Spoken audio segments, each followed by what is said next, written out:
حُبًّا لِلَّهِ. That is how a mu'min should be. That if I compare myself in this world with anything that I love, I have to find the love for Allah as the strongest love than anything else. That is one. Now the question is this. How can I know that I love Allah the most? How can I know that my love for Allah is stronger than anything that I love? Now this is easy. You can test yourself every day. How?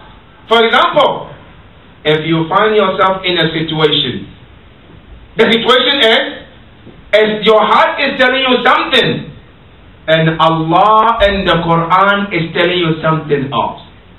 Your heart is telling you do it, even though you know that Allah SWT says do not do it. Now which one I'm going to put first? Is it myself and my desires? Oh no, Allah SWT. Which one? Now if I put myself first and I do what my soul and my heart wants, that indicates that my love for Allah is not stronger. Because if the love of Allah is stronger, then I have to leave everything, even if my heart loves it and wants it. And that is what the love is about. Let me give you an example. They said there was a young man who was in love with a lady. So much. To see how one of the difficult tests.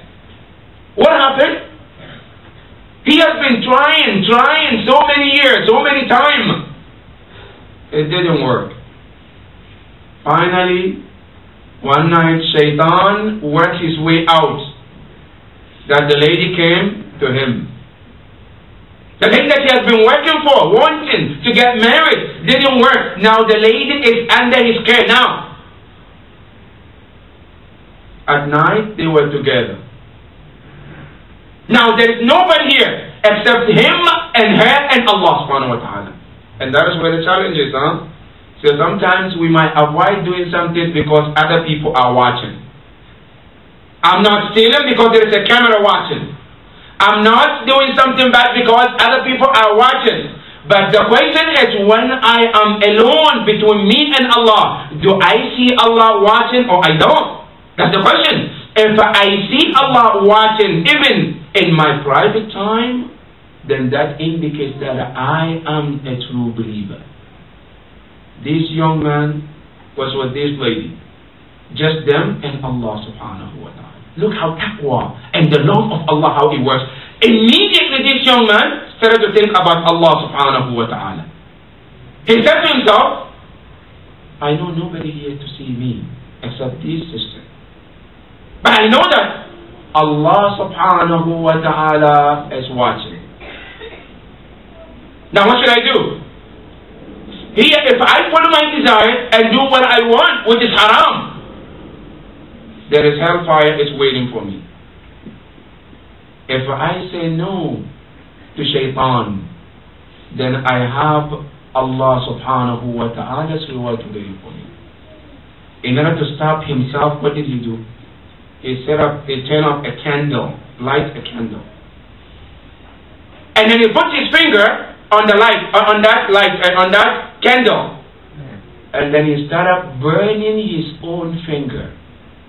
And telling himself, taste the heat and the burn of this fire here before you do anything that will lead you to be burned in the fire of Allah subhanahu wa ta'ala yawm al-qiyamah. After this finger was burned, he put the second one, the third one, the fourth one, all this just to remind himself about what? About Allah subhanahu wa ta'ala is watching. And that is one of the biggest steps towards taqwa. Usually, most of us, the reason why we do sin is because we forget that Allah is watching. That is why in Surah Al-Alaq, Allah says, أَفَلَا يَعْلَمُ بِأَنَّ اللَّهَ يَرَى. Don't you think that Allah subhanahu wa ta'ala sees? That everything, every movement that we take, Allah subhanahu wa ta'ala sees? Of course He sees. Here, if a person has these type of feelings within himself, that any time before he takes a step, he stops and thinks that Allah subhanahu wa ta'ala is watching. That is the step towards what? Towards taqwa Allah subhanahu. That's the first step. Now, after one develops the taqwa or the hubb of Allah subhanahu wa ta'ala, now there is the second one, which we have to person has to go, and that is to love the Prophet sallallahu alaihi wasallam. Love of Prophet sallallahu alaihi wasallam is also the next step that a mu'min has to take. Because if I love Allah subhanahu wa ta'ala, but I don't love the Prophet sallallahu alaihi wasallam, my love is incomplete. Why? Because the Quran says, قُلْ إِن كُنْتُمْ تُحِبُّونَ اللَّهَ فَاتَّبِعُونِي يُحْبِبُكُمُ اللَّهُ. The love of the Prophet has to follow.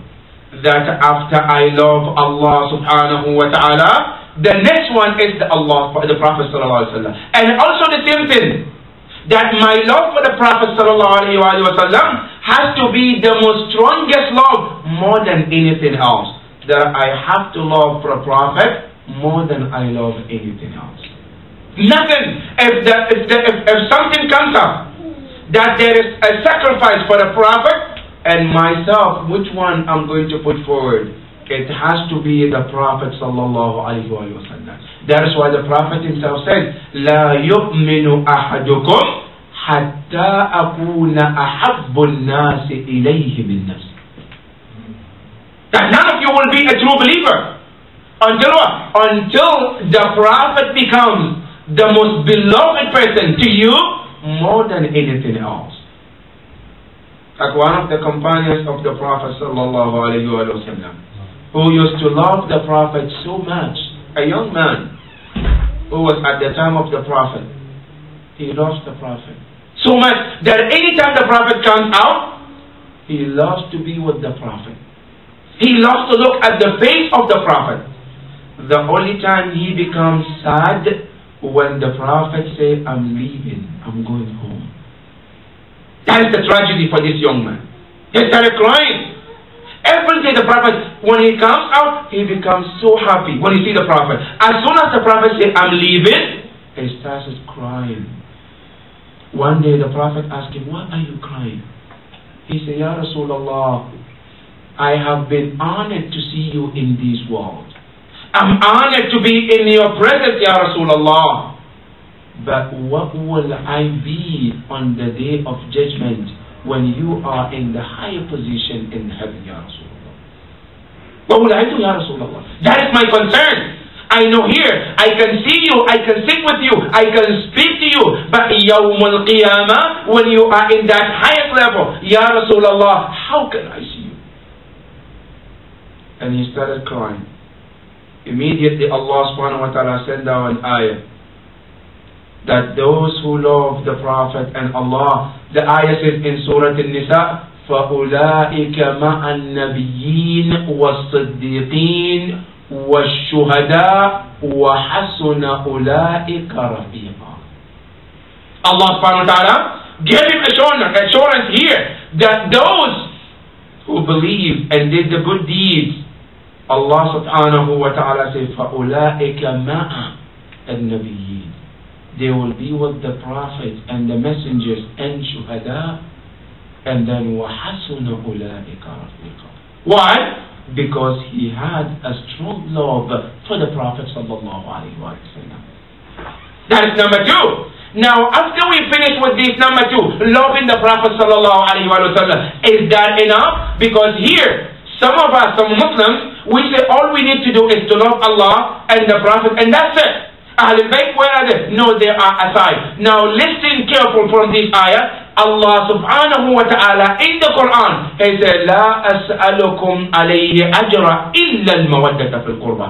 And this is the only time, the only prophet who said إلا المودة في القربى in the Quran is our prophet. All the prophets, look in the Surah Al-Anbiya and see what Hud say alayhi salam, what Prophet Yunus and the other prophets, when their people asked them, that what do you want as a reward for your hard work? What did they say? In ajriya illa ala Allah.